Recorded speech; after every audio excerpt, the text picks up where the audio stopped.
አሁን ነው እጅና እግሬ ይፈታኝ እሺ ቆይ ነን እዛ ግታ አስቀምጠ ዝም ብለህ በሰላም ትኖር ነው እንደሚመስል አንቺ ፌንጣ ዝም ብለሽ አትጪ አፍሽን ዝጊ እየጮሽ ችግር ልትሆኝብን ነው እንዴ አልበረደልሽም ማለት ነው ይኸው ልትሰማኛለህ በጣም ማትረባ ሰው ነው እሺ ቆይ ሴት ልጅ አግተ ምናምን አራዳውን ከነው እንደሚመስል አንቺ እብድ አፍሽን ዝጊ መጮሽን አቁም መጮይን አላቆም የምትይ ከሆነ ግን ህይወትሽን ነው ማጠፋልሽ እሺ ጫፌን ንካኛ ትሰማኛለህ እናት ወልዳለች አንተ አንድ ነገር ታደርገኛለህ ደግሞ አንድ ነገር ልንገር በጣም ፋራ ይሆንክ ሰው ነው እሺ የማትረባ እውነትም አንቺ እብድ ነሽ ትክክል አይደለም አይምሮሽ በትክክል አይሰራም ፌንጣ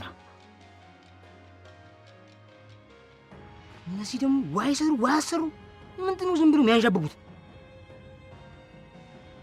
አቢ ተረጋጋ አትጨናነቅ እንፈልጋታለን በቃ እናገኛታለን ቆይ እንዴት ነው የምንረጋጋው ኪንጎ እንዴ ሚስቴ እኮ አይጠፋችሁ እኮ ደግሞ ከባድ ችግር ውስጥ እኮ ነው በይሳት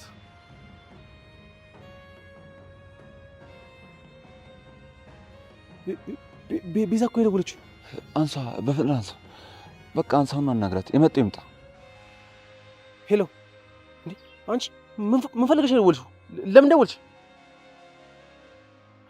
ምን ሄሉ እኔ ጋር ናት ቤዛ ይኸውልሽ እባክሽ ምንም እንዳታረጋት ጫፏን እንዳነካት እባክሽ ጫፏን እንዳነካት ሄሎ ቤዛ ሄሎ አትዝጊው እባክሽ ቤዛ ሄሎ አቤ ምንድነው እሱ ቤዛ ምን አለች የተፈጠረ ችግር አለ ይኸውልህ ኪንጎ የፈሮት አልቀረም ሄሉ እሷ ጋር ናት አፍና ወስዳታለች ቆይ ለምን ወሰደቻት እኔ ምን አውቃለሁ ቅምጥልም እኮ ቅምጥል ምን ኪንጎ ቅምጥልንም እኮ ወስዷታል አብረው ናቸው ምን ቅምጥል ነው ስራት አዎ ኪንጎ በጣም ነው ማዝነው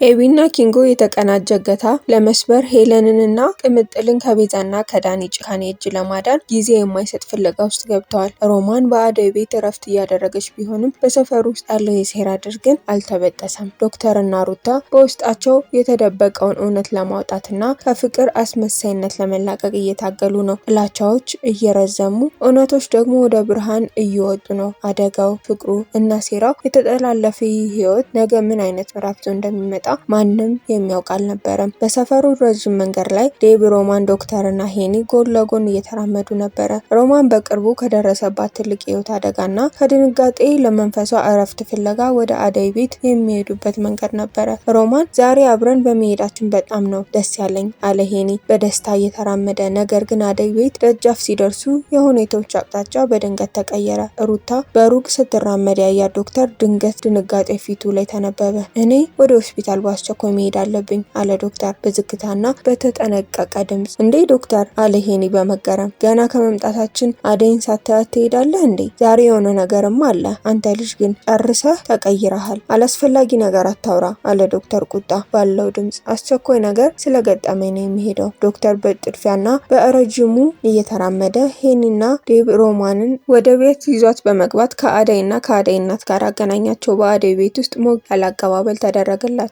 እሰይ እንኳን ደህና መጣችሁ የኔ ልጅ አሉ የአደይ እናት ሮማንን አቅፈው። አንቺ ደህና አድርጎ ያሳየኝ አምላክ ይመስገን። ሆኖም ግን የአደይ ሀሳብ ወደ ሌላኛው ልጅ ተሸጋገረ። እኔ የምልህ ዴብ፣ ያ አሹ አሸናፊ ደግሞ ምን ሆኖ ነው መጥቶ የማይጠይቀን? ከተማ ገባው ብሎ መኩራቱ ነው አለች ዴብ እውነቱን በመሸፈን። አይ ማማ፣ አሹ እኮ ከተማ ውስጥ አይደለም ወደ ገጠር ተመልሷል። እንዴ መቼ መጥቶ ነው መቼ የሚመለሰው? ለነገሩ እናቱ እየናፈቁ ነበር እንኳን ሄደላቸው። ለሱም እዛ ይሻለዋል አሉ። አደይ በረዥሙ ተነፈሰች።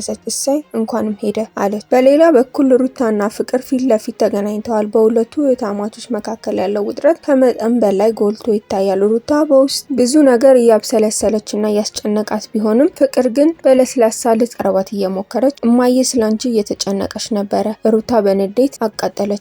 እኔ የሚሄድበትን ጉዳይ ላንቺ የመናገር ግዴታ የለብኝም። እማዬም ከተቆጣችኝም ከጠየቀችኝም እኔው ራሴ አናግራታለሁ። ልታስፈራሪኝ እንዳትሞክሪ ከእንግዲህ ከህይወቴ ውጪ አለቻት ሩታ በቁጣ። ሩታ የኔ እኮ እንደ እህት ነው የማይሽ እንደ እህት ነው የምቀርብሽ ስትል ፍቅር ልታስተባብል ሞከረች። ሩታ ግን በእንባና በቁጣ የተሞላ አይኖቿን አፈጠጠችባት። አባቴ በታመመ ከባድ ጊዜ ከአጠገቢ አልነበርሽም። ያደረግሽው ነገር ቢኖር እኔም መከታተልና በሰዎች ፊት ስሜን ማጥፋት ነበረ። ከእኔ ፊት ጥሩ ለመምሰል ትሞክሪያለሽ፣ ከጀርቤ ደግሞ ታጠፊያለሽ። በቃ ማስመሰል ህሊና አይደለም። እንግዲህ ንግግርሽን አልሰማም፣ ዞር በይልኝ። ፍቅር በቦታው ደንዝዛ ስትቀር ሩታ ከአካባቢው አካባቢው ሄደች። በዚህ ሰዓት በጨለማ የታሰሩ ሄለንና ልትረዳት የመጣችው ቅምጥል በቤዛና በዳኒ እጅ ወድቀዋል። እናንተ የተረገማችሁ ልቀቁኝ እያልኳችሁ እኮ ነው ስትል ቅምጥል በቁጣ ትጮኻለች። ቤዛ በጨካኝ ፈገግታ ተመለከተቻት። ዛሬ ነው እንዴ የምትጨርሽን? በማይገባሽ መግባት ዋጋ ያስከፍልሻል። ዳኒ አፏን አፍነ ያዛት። ዳኒ ቅምጥልና ሄለንን በገመድ አስረው ጥግ ላይ ወረወራቸው። ሄለን በከፍተኛ ፍርሃት ሆና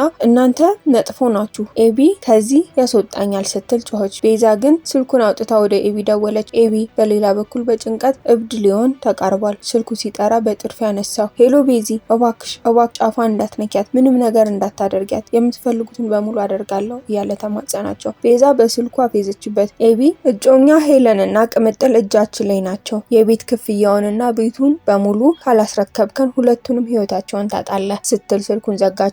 ኤቢ በድንጋጤ መሬት ላይ ተደፋ። ምንድነው የተፈጠረው ኤቢ አለ ኪንጎ እየሮጠ መጥቶ። ኤቢ በእንባ በተሞላ ድምጽ ኪንጎ የፈራውን አልቀረም። ሄለንን ቅምጥልን አፍነው ወስደዋቸዋል። ዳጊና ቤዛ አለው። በሌላ የከተማው ጥግ ዳይመንድና ኩኩሻ እጅ ለእጅ ተያይዘው ይራመዳሉ። ዳይመንድ በልቡ ውስጥ ያለው ጥልቅ ስሜት ሊነግራት ቢሞክርም ኩኩሻ ግን ሁልጊዜ ትሸሸዋለች። ኩኩሻ ለምንድን ነው በቀረብኩሽ ቁጥር የምትሸሽኝ አለ ዳይመንድ በአዘኔታ። ኩኩሻ በረዥሙ ተነፈሰች። ዳይመንድ ከዚህ በፊት ያመንኳቸው ሰዎች ከርተውኛል። ከተጎዳ ልብ በኋላ ሰውን እንደገና አምኖ ልብ ውስጥ መስጠት ይጎዳል። ለምን እንደታሰርሽ ልትነግሪኝ ትችያለሽ? ግን እንድትርቂኝ ያደረገሽ ምክንያት ምንድን ነው ሲል ዳይመንድ ጠየቃት። የኩኩሻ አይኖች በእንባ ተሞሉ። ለራሴ አላረኩትም። የእህቴ ልጅ ሚጣ እናቷ አረብ ሀገር ስትሄድ ጥላት የሄደችው ህፃን ልጅ ነበረች። እናቷም አረብ ሀገር እንደደረሰች ድምጿ ጠፋ። የምንበለው የምንቀምሰው አጣነ። አደራ የተሰጠች ልጅ ልትሞትብኝ ሆነ በራብ። ያኔ ነበር ሌብነትን የጀመርኩት። በእርግጥ ብቻዬን አልነበርኩም። ቅምጥልም ከጎኔ ሁና ታግዘኝ ነበረ። ዳይመንድ ልቡ ተነካ። እጇን አጥብቆ ያዘ። ኩኩሻዬ አንቺ እኮ ለህፃን ስትይ ነው ይህንን ያደረግሽው። ወጣትነትሽን እስር ቤት ያሳለፍሽው ጀግናና ቅን ሴት ነሽ። ከዚህ በኋላ ብቻሽን አይደለሽም። በፍጹም አልተወሽም። በኩሻ ፊት ላይ ከብዙ ዘመናት በኋላ የመጀመሪያው የሰላም ፈገግታ ታየ። ተመልካቾቻችን ለዛሬው የታሪካችን ጉዞ እዚህ ላይ ያበቃል። በሚቀጥለው ክፍል እስከምንገናኝ ድረስ ታሪኩን ከወደዳችሁት ላይክ በማድረግ እና ለወዳጆቻችሁ በማጋራት እንዲሁም ሀሳብና አስተያየታችሁን በኮሜንት አጋሩን። ለቻናላችን አዲስ ከሆናችሁ ሰብስክራይብ በማድረግ ቤተሰብ ይሁኑ። በቀጣይ ክፍል እስከምንገናኝ ድረስ ደህና ሰንብቱ።